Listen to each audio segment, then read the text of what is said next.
राज्यात अशोक खरातपासून सुरू झालेली भोंदूबाबाची जादू रोवण्याची मालिका काही थांबायचं नाव घेत नाहीये.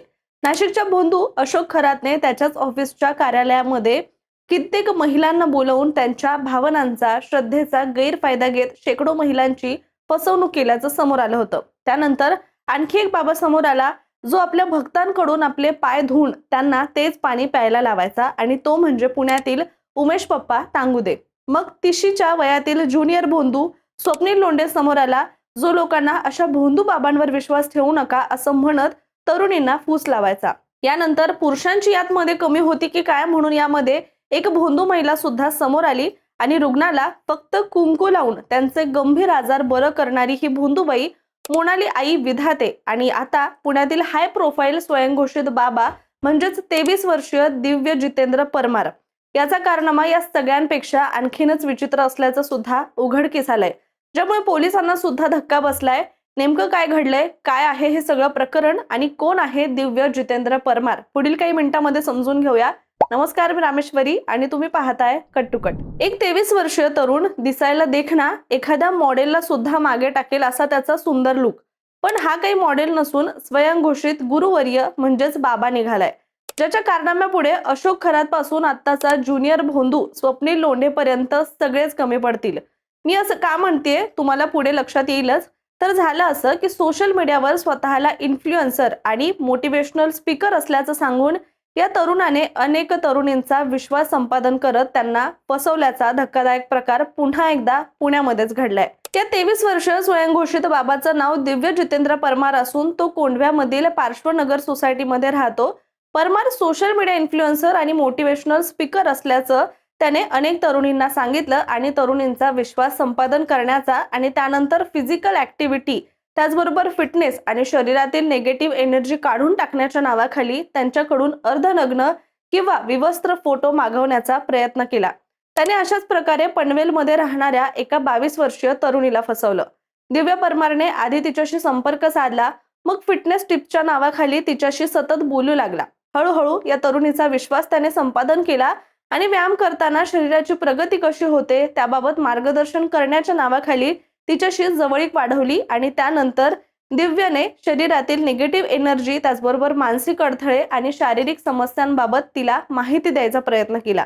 आणि याच दरम्यान तिच्या व्यायामामधील प्रगती तपासण्यासाठी आणि शरीरातील बदल समजून घेण्याकरिता विवस्त्र फोटो आपल्याला लागतील असं सुद्धा त्याने त्या मुलीला सांगितलं. यानंतर तरुणी सुद्धा घाबरली आणि तिने थेट कोंढवा पोलिसांमध्ये धाव घेतली. यानंतर तक्रारीच्या आधारे कोंढवा पोलिसांनी परमारवर गुन्हा दाखल करत त्याला अटक केली.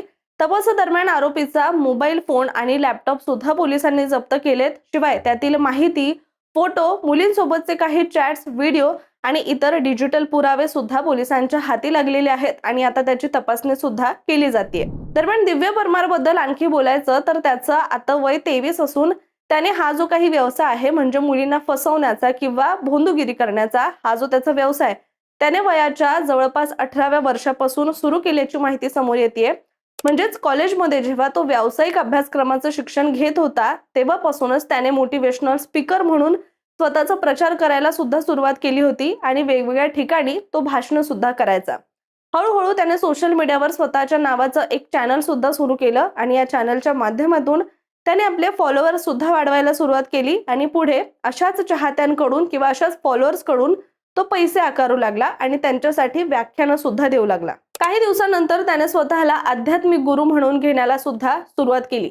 त्याच्या संपर्कातील महिला आणि तरुणींना तो व्यायाम विषयक टिप्स देत असे आणि तुमची व्यायामातील प्रगती करायची असेल तर अर्धनग्न फोटो पाठवा अशी तो सरळ सरळ मागणी करू लागला. आणि ते करत असताना तो काही मुलींना किंवा काही तरुणींना भीती सुद्धा दाखवत असायचा. सध्या तरी या दिव्य परमारला पोलीस कोठडी सुनावण्यात आली आहे आणि त्याच्या सगळ्या पुराव्यांचा जो आहे तो सखोल तपास सुद्धा केला जातोय.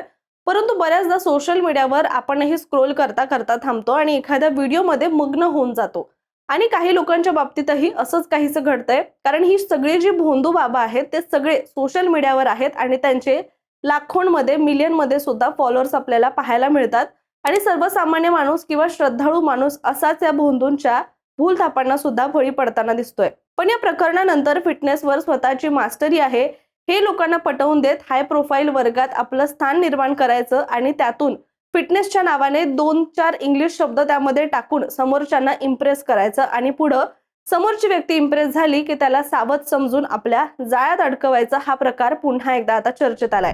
खरं तर या परमारच्या निमित्ताने पुढे आलेली ही घटना काही राज्यातील किंवा पुणे शहरातील सुद्धा पहिली घटना नाहीये।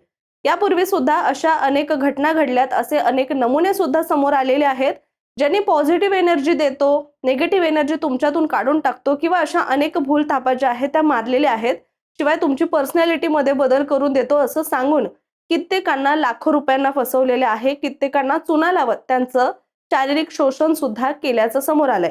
परंतु असे प्रकार घडल्यानंतरही किंवा वारंवार एकच चर्चा पुढे येते, ती म्हणजे या नराधमांना थांबवणारं कोणी नाही का? या प्रश्नाचं उत्तर सध्या तरी गुलदस्त्यात आहे, कारण दर ठराविक काही दिवसांनी असे भोंदू लोक कायद्याच्या कचाट्यात सापडतात आणि शोषण केलेली लोक सुद्धा माध्यमांसमोर येतात, आपलं गाऱ्हाणं मांडतात आणि त्यानंतर पुन्हा एकदा जैसे ते परिस्थिती सुद्धा आपल्याला सध्या पाहायला मिळते। सर्वसामान्य माणूस मात्र या प्रकरणांमधून कोणताही धडा घेत नाहीये का, असा सुद्धा सवाल उपस्थित होतोय आणि पुन्हा एकदा दुसऱ्या एखाद्या गुरुच्या दारामध्ये जाऊन आपलं डोकं त्याच्या पायावर टेकवायला एखादा जो माणूस आहे किंवा जो पीडित आहे तो सुद्धा समोर येताना दिसतोय। तुर्तास आपण इथेच थांबूया। मात्र तुम्हाला या प्रकरणाबद्दल काय वाटतंय? अशा प्रकरणांना आळा घालण्यासाठी सरकारनं नेमकं कोणत्या उपाययोजना करायला हव्यात? नागरिकांनी देखील स्वतःला बदलत अशा भोंदू फिटनेस गुरूंना ओळखायला कसं शिकायला हवं?